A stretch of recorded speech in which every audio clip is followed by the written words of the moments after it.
The boy who won't grow up. A philosophical wake-up call. You've met him. Maybe he's your brother, your best friend, your partner, or maybe he's you. He's bright, passionate, full of ideas. He's the life of the party and the dreamer in the corner. But beneath the charm, something's missing. Projects don't get finished. Relationships don't deepen. Commitments never quite stick. And the question quietly surfaces. Why does he seem stuck, forever waiting for life to begin? The eternal boy. Archetype Swiss psychologist Carl Jung had a name for this. The Puer Aeternus, Latin for the eternal youth. He's not lazy. He's not incapable. He's simply afraid. Afraid that growing up will cost him the very magic he believes makes him special. He clings to a vision of a future that's always almost here.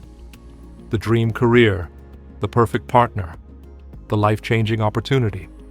But when life asks him to show up, to endure, to risk, to stay, he hesitates. To the outside world, it can look like freedom. But inside, it's a quiet form of avoidance, the myth of infinite potential. This man lives in a kind of limbo, a waiting room of his own making.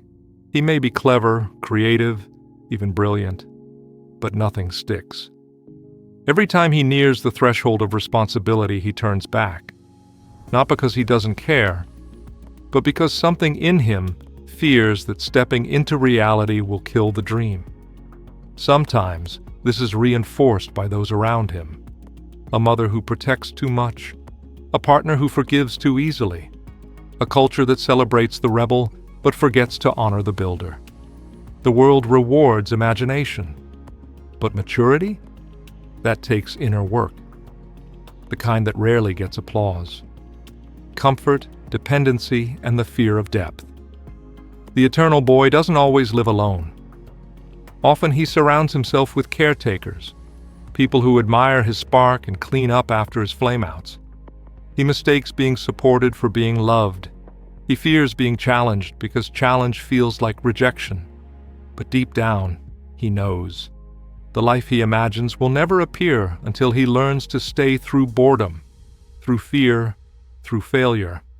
As Jung said, one does not become enlightened by imagining figures of light, but by making the darkness conscious. The eternal boy isn't a lost cause, but his path forward isn't more dreaming. It's integration, facing the shadow, owning the fear, and choosing again and again to show up even when it's hard. The man he could become. Growing up isn't about losing wonder. It's about grounding it, giving it form, letting it serve something greater than the self. The boy inside us isn't the enemy. He's the seed, but without the soil of responsibility, the water of humility, and the sunlight of effort, he never becomes a man. So if you've seen this in someone you love, or if you've seen it in yourself, this isn't judgment. It's an invitation to stop waiting for life to begin, and to begin finally to live. If this resonated with you, share it with someone who's on the edge of growth. And remember, freedom isn't the absence of responsibility. It's the power to choose who you become.